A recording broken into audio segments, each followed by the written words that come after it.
안녕하세요. 이현희 목사입니다. 코로나 확진받고 3일째 지금 건재하게 잘 지내고 있습니다. 순간순간 조금 체력이 떨어지고 또 두통이 좀 올라올라 그러면 약 먹고 그러면 그래도 건재하게 지낼만 합니다. 어제 여러분들하고 좀 제가 묵상한 내용도 나누고 싶고 또 겸사 전반부의 코로나에 대한 솔직한 제 경험담 좀 더 첨부해서 올렸는데 그 영상이 사라졌더라고요. 유튜브 계약을 위반한 그런 영상이기 때문에 경고하고 지워버렸더라고요. 참 살다 살다가 이런 시대를 살게 될 줄은 몰랐습니다. 그냥 뭐 힘없는 그냥 민간인이 자기가 솔직하게 거짓말도 아니고 내가 지금 경험하고 있는 코로나에 대해서 그리고 실제 전문가들이 말하는 것들에 대해서 거짓말을 하지 않고 그대로 그냥 솔직하게 이야기하는데 무언가 이 시대를 장악하고 있는 권력자들에게 걸림돌이 될 만한 그런 조금만 언사만 있어도 그냥 영상을 삭제시켜 버리는 것입니다.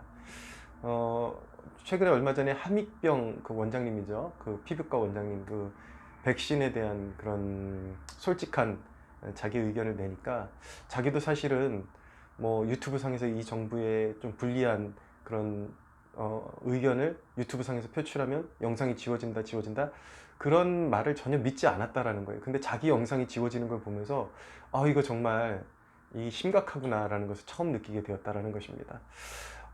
참 이렇게 검열하고 통제하고 이렇게 시민들의 그런 생활을 모니터링하면서 솔직한 의견도 제시하지 못하게 하는 이런 시대는 너무나도 심각한 시대가 아닌가라고 생각합니다. 과거에 저도 무슨 군사독재니 하는 그런 시절에 어린 시절을 보냈지만 이런 날이 올 줄은 몰랐습니다. 정말 정말 국민들이 깨어나야 되고 빨리 우리 그리스도인들이 정말 기도하면서 새로운 출구가 열리도록 기도하지 않으면 이런 악한 흐름들이 계속해서 장악하고 진행되겠죠. 그러니까 우리가 깨어서 또 3월 9일 날 선거에 우리의 그런 소중한 한 표를 잘 던지는 것도 굉장히 중요한 나라를 새롭게 하고 이런 시대적인 흐름을 또 새롭게 바꿀 수 있는 중요한 계기가 되리라고 믿습니다.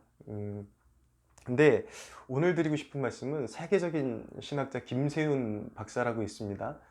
총신대를 지나서 풀러신학대학교를 거쳐서 지금 이제 은퇴하시고 독일에 가 계시다 그러는데 총신대에서 가르칠 것 같으면 이제 개혁주의 신학의 뿌리를 내리고 있겠죠. 근데 최근에 그의 칭의론에 여러 가지 문제가 있다라는 것이 대두되었고 전혀 정통적인 그런 종교개혁자들의 그런 칭의관을 이렇게 따르는 것 같지 않은 그런 이제 칭의관을 내세우고 있는 것이죠.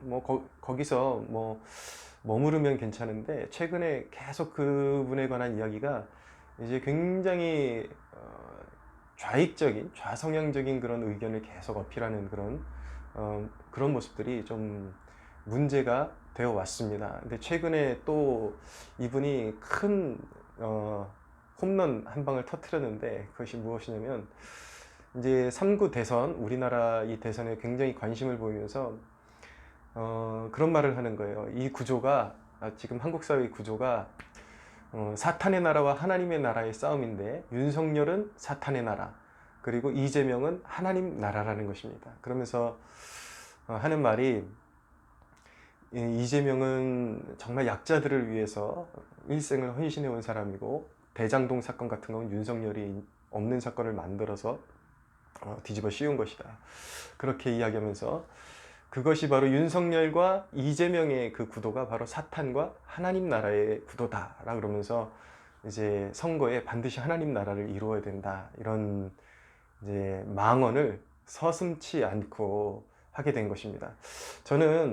저도 분명히 누군가를 지지하는 부분은 있어요. 근데 제가 잃지 않으려고 하는 것은 어쨌든 간에 제가 목회자로 부름받아서 정말 하나님의 말씀을 내 사역을 위해서 치우치게끔 사용하는 것 이거 굉장히 조심하거든요.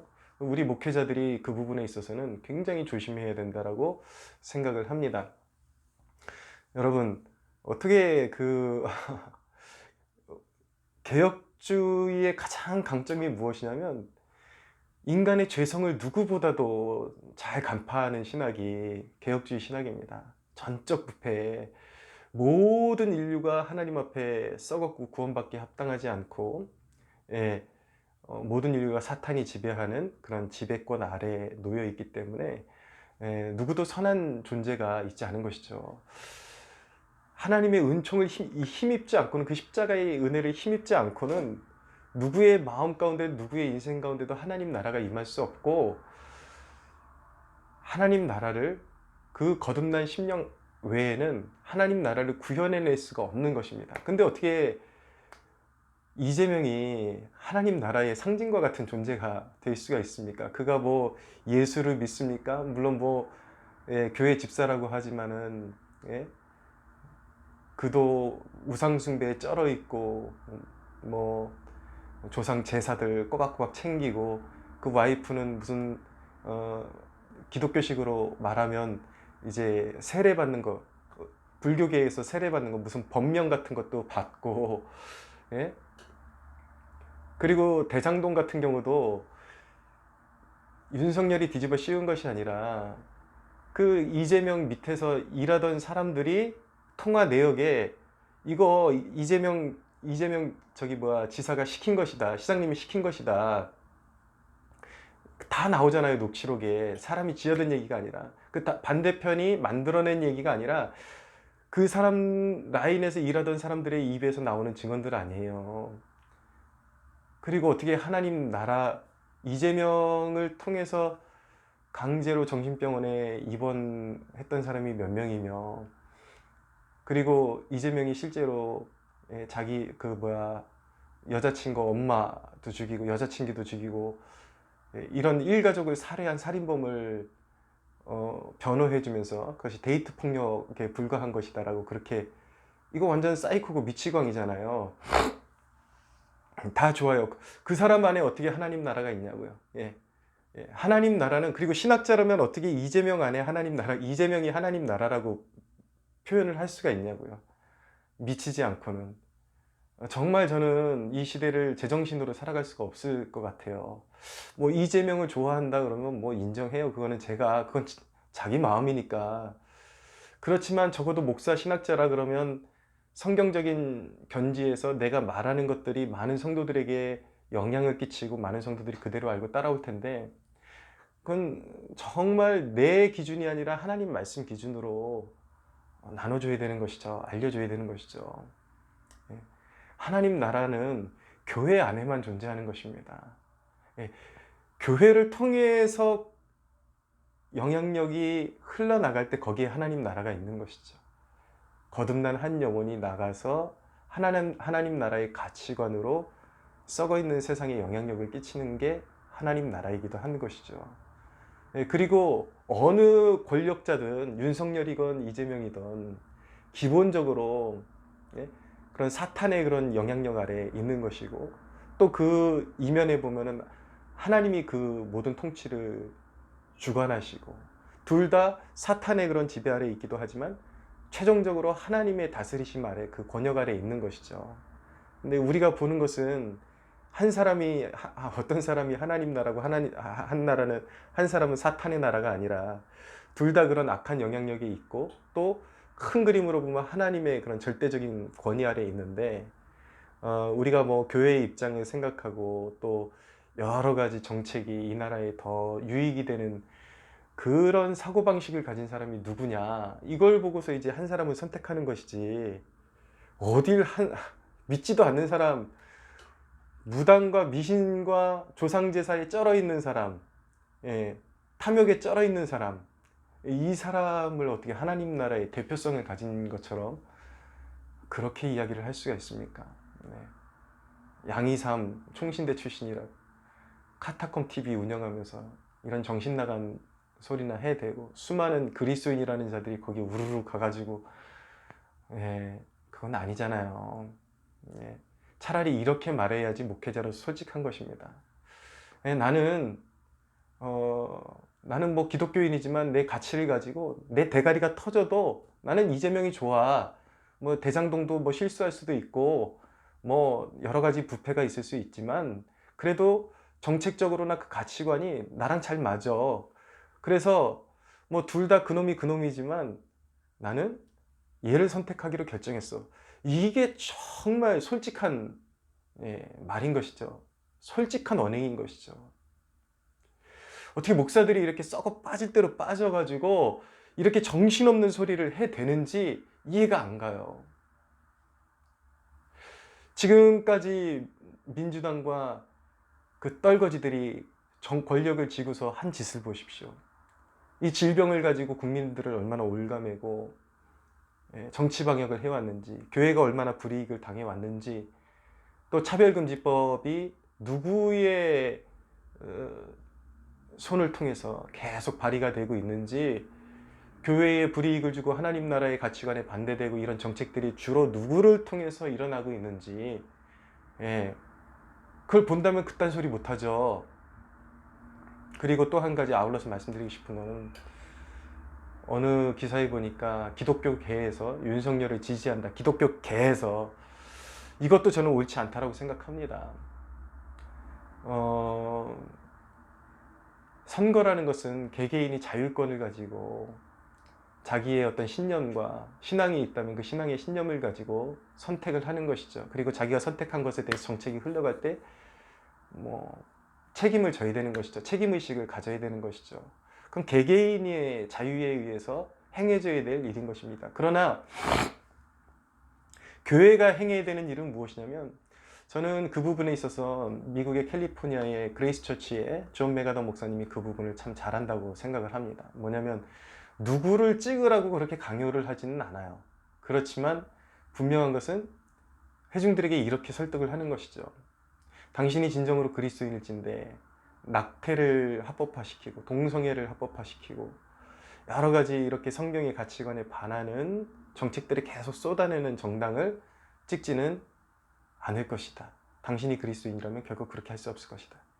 이 나라에 그런 중차대한 그런 사안들이 걸려 있으니까 하나님의 그런 어떤 하나님이 주신 선한 양심을 가지고 선거 잘해라. 이 정도만 해도 누구를 찍어야 될지, 설령 저도 그 사람들과 같은 후보를 찍는다 할지라도 교계라는 이름으로, 기독교계라는 이름으로 누군가를 노골적으로 이렇게 우리 지지를 선언한다, 이런 것.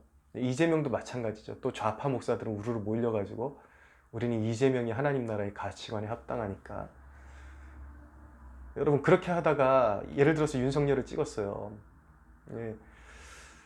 근데 그가 이제 등판하고 나서 여러 가지 정책이 또한 이 시대의 흐름을 또 본받고, 그래서 하나님 나라의 가치관에 반하는 법안들이 계속해서 상정되거나 어떤 또 다른 어떤 질병이 왔을 때에 또 하나님의 교회를 또 욕되게 하는 그런 정책을 편다면 어떻게 하겠습니까? 그렇게 노골적으로 교계가 지도를 해놓고 내가 개인적으로 그렇게 찍어서 감내해야 되는 부분들에서 회개하고, 우리가 기독교인이라면 누가 되든지 간에 그런 선한 공정 아래서 일단은 선거를 해야 되고, 어느 정권이 들어서든 간에 진정한 하나님 나라는 어떤 것이냐면, 어느 권력이 들어서든지 거기에서 하나님 나라에 대항하는 법안, 이런 가치관, 행정적인 조치들이 벌어진다면 거기에 대항하면서 신앙적인 목소리를 내는 것이 하나님 나라고, 또 그런 한복판에 들어가서 자기의 신앙관을 가지고 그런 악법들과 싸우고 또 선한 법안들을 이렇게 창출해내고, 이런 것이 하나님 나라죠. 어떻게 이재명 안에 하나님 나라가 있고 윤석열 안에 사탄의 나라가 있고, 둘 다 사실은 사탄의 그런 지배 안에 있는 것이지만, 그렇지만 하나님의 총체적인 그 다스리심 안에 있다는 걸 우린 믿으면서, 그래도 이 썩어가는 세상 가운데서 하나님을 두려워할 줄 아는 그런 마음 가지고, 아니면 최소한 그래도 하나님 나라의 가치관에 조금이라도 이바지할 수 있는 사람이 누구냐를 보고 뽑는 것이죠. 그렇지만 여태까지 해온 바로는 민주당과 이재명 일당은 아니다라는 것은 말씀드리고 싶고요. 하지만 당신이 대가리가 터져라고 난 이재명이 좋아 그런다고 예, 거기에는 뭐라고 하진 않겠습니다. 그러나 그 썩어 빠진 논리에 하나님 나라는 되지 마십시오. 성경을 거기다 갖다 붙이지 마십시오. 그리고 마지막으로 말씀드리고 싶은 거는, 이제는 어느 유튜버들에 따라서 어떤 교단이 통째로 썩었다, 그거 아니에요. 이제는 정말 진짜 교단과 교파를 초월해서 하나님 나라에 속한 사람들이 따로 있고, 예, 정말 정신 나간 그런 일들을 자행하는 사탄의 앞잡이들이 따로 있는 것입니다. 예. 예전에는 총신대, 합신대 하면 그래도 가장 보수적인 그런 신학교라고 생각했는데, 인정해줬는데, 이제는 그런 거 없어요. 그 안에도 동성애 옹호하는 자들, 얼마나 노골적으로 공산주의 옹호하는 자들, 교단과 교파를 초월할 수 있습니다. 우리는 그런 썩어져가는 신학교 안에서 정말 진실한 주의 종들이 일어나게 해달라고 기도해야 되고, 어느 교단이 썩었니? 그거 아니에요. 예, 이제는 총체적인 썩음이고, 그 안에서 하나님의 사람들을 일으켜달라고 우리는 기도해야 되고, 실질적으로 이 정신적 그리고 신앙적 연대가 일어나는 사람들이 일어나서 나라를 잘 세워나가고 함께 기도하는 것, 그것이 훨씬 중요한 세대가 되었다라고 생각을 합니다. 사랑하는 여러분, 말이 좀 거칠었는데 많이 화나요. 예, 분별력 가지고 살아가시기를 바랍니다.